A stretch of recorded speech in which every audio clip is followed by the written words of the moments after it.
Hello there, I'm Jake from the Bowie vs. Dylan podcast. Just want to remind you that you can watch, listen, and hang out with us at BowieVersusDylan.com. And you can listen exclusively to our podcast on Apple Podcasts, but also exclusively on Spotify, but also exclusively on Blueberry, and also probably another lots of niche podcast services. I love Dylan, and that's why I'm presenting you today with this very special unboxing video for the Bob Dylan's More Blood, More Tracks Bootleg Series Volume 14 Super Deluxe Edition.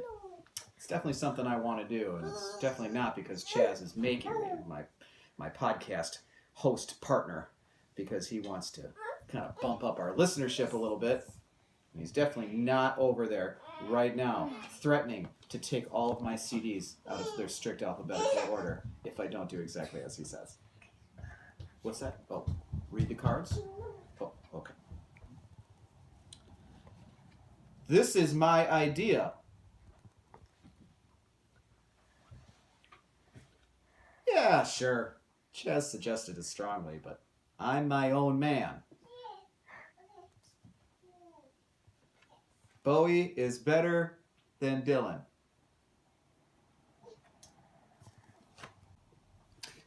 So let's get right to it. This is my daughter Mabel. She likes opening things. I like opening things. I would have taken the plastic off this thing when I got it in the mail today. Got home from work and there it was, sitting on top of the old record player, even though these aren't records. But I wanted to just point out this sticker. You can see the sticker. It says Strictly Limited Edition. And this sticker right here forced me to do something that I've never done before, which is to pre-order something on Amazon and make sure it was here on the day of. Just those two little words, Strictly Limited, made me pre-order it. Never done it before, but now I'm kind of glad we're here, because now we can take off some plastic on the camera. Well, if you could just use your muscles or something.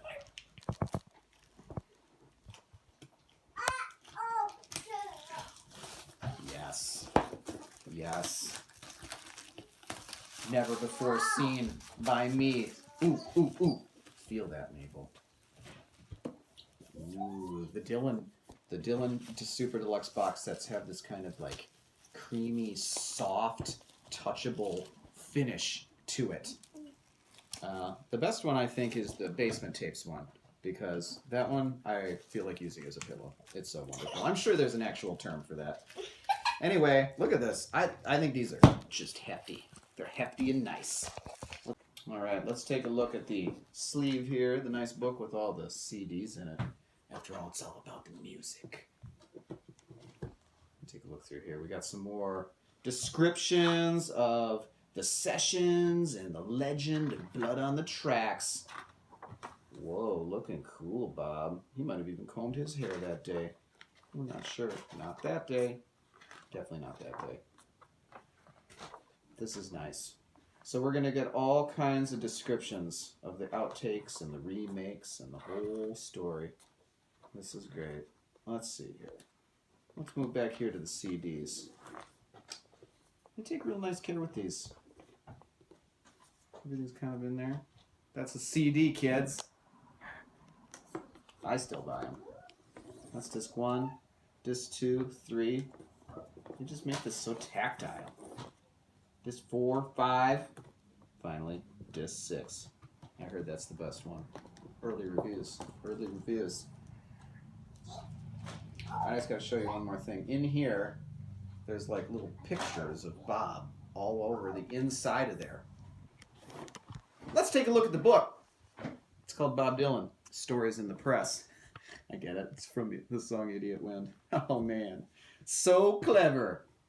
Bob is not impressed. Bob is not impressed at all. So what we got here is a whole bunch of essays, I'm sure. Let's see. Who wrote this one? Ben Rollins. Sure. Very red. Oh, Bob. Like the blood on the tracks, I guess. Dylan's back, baby! This was Dylan's first extremely major comeback album. He was lost in the wilderness. Lost in country music and whatever self-portrait was. And then some scat singing for a little bit there. And then some lost years. And then all of a sudden he wasn't lost anymore. You can tell because he's singing duets with. That looks like Cher. We're not sure. Bob looks like he's had a little too much to drink. That's probably true as well. He also looks like he's just about to get divorced, which apparently is what the album is all about. Or is it? Here is the kind of big get for this box set in terms of the extras, besides the music, of course, besides the legend of the remake, Blood on the Tracks. A little reproduction of Bob Dylan's own Spiral Notebook that he wrote all the lyrics to Blood on the Tracks in. Some of his best lyrics ever. Certainly one of his best albums. So yeah, we can just pretend like we're writing it right up in there with him. A little peek into the personal life of Bob, since he never says much about himself. Pretty cool. And then we keep on going. Oh, here's that color purple. This should be called Blood on the Tracks Red. Whatever color that is. Magenta? There we go. There we go. There's some writings and drawings.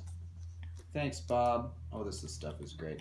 I can't wait to thumb through this and touch all this and look at this while I'm listening to 6 CDs of Blood on the Tracks outtakes and remakes, false starts, rehearsals.